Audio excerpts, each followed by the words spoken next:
Okay, I know this video is a long time coming, but I promise I have been working on this, and I just kind of wanted to show what we've done in the first two packs.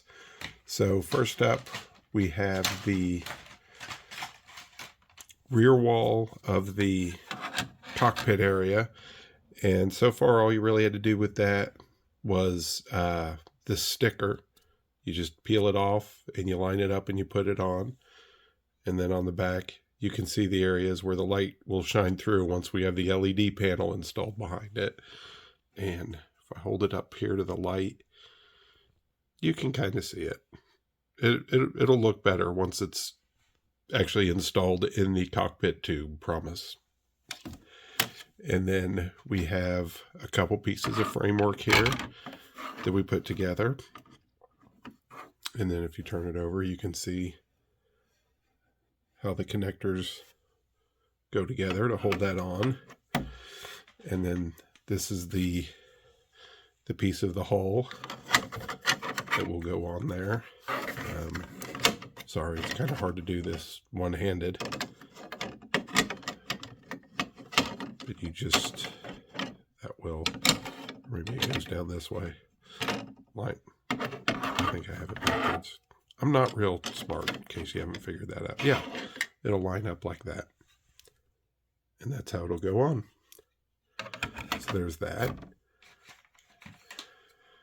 Cockpit floor.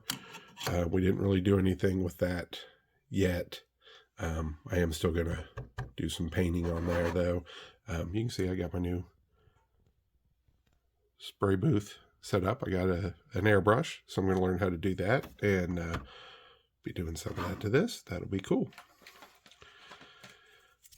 And then here's the main control panel for the cockpit, and we put this sticker on. And this one was a little more tricky. There are some little tiny holes. I don't know if you can make those out on the sticker that you have to line up with the corresponding holes on the back of the panel. Now, one interesting thing about this, let me hold it up there. You can see the light comes the whole way through. Is once you have to line it up with those holes because there's going to be control levers that go in there. But once you do that, this sticker kind of overhangs on this side by, I don't know, 1 or 2 millimeters. So once you have it on there, just get a hobby knife, trim down the side. But I just wanted to show you that in case you're putting your sticker on, it's not lined up right. That's just kind of how they are. So it's not a big deal. And then we got the upper quad cannon put together and attached onto the pivot point. Now I have done some more research, and this is not the correct color. It's not supposed to be like a bare metal color. It is supposed to be closer to the color of the hull. So I'm getting some, Tamiya makes a color called Insignia White that is a pretty good match to this hull color. So I'll be getting some of that and painting this. And then going over it and detailing it and weathering it to make sure it really matches the rest of the hull. And then the next pack we did, let me get it out here. This is the center section of the upper hull. There wasn't really anything you were supposed to do with this, but this window piece, the way it comes, was not aligned correctly.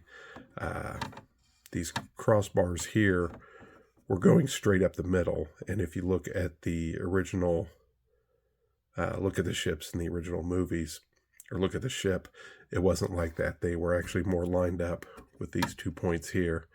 So all you do is you run a hobby knife around the inside of it here to kind of break that glue seal, because it's actually 2 separate pieces that it comes pre-glued from the factory. So you have to work at it a little bit, and you have to be gentle because this will break very easily. So I'm, I'm not telling you to do it. I'm not telling you to not do it. I'm just telling you what I did. So it took quite a while to very carefully get that out. And then there's a little nub in there. You just clip that off, do some sanding to neaten it up, and then just turn it a couple degrees. So these two bars line up with these 2 points. And then you glue it back down, let it sit. And there you go. Now it's more screen accurate. I know there are people that are very picky about that. And I've actually, some of the other Millennium Falcon enthusiasts I've seen online, that's like one of their major sticking points with this model is, oh, it's horrible because that window's misaligned. It's one of those things, I would never notice it if someone didn't point it out. I wanted to do that more of just a personal challenge just to see if I could fix it, and I did. So it's fixed. And then here is the hollow chest table. I did not use the DeAugustini sticker that came with it. You can see it right here. And you can see it's very pronounced black and white checkerboard. This is a water slide decal on here now. It came with the Paragraphics photo etch floor kit I showed in my last video. And instead of black and white, it's black and transparent. So you can see the bare metal of the table. Before I put it on there, I did go over the surface of this with some sandpaper to kind of smooth out the appearance. And then just put the water slide on there with some decal solvent to make sure it really stuck down there, and it looks more like one piece now. It doesn't really look like a sticker that's on there. So anyway, those are the first 2 stages complete, and I have pack 4 sitting down here behind me, so I'll be doing that video shortly, and then pack 5, it's on its way, and then I'm going to do some more building, and then I'll get this painted, and I will show that off in a future video, what it looks like once it's painted and detailed. So anyway, thanks a lot for watching, guys.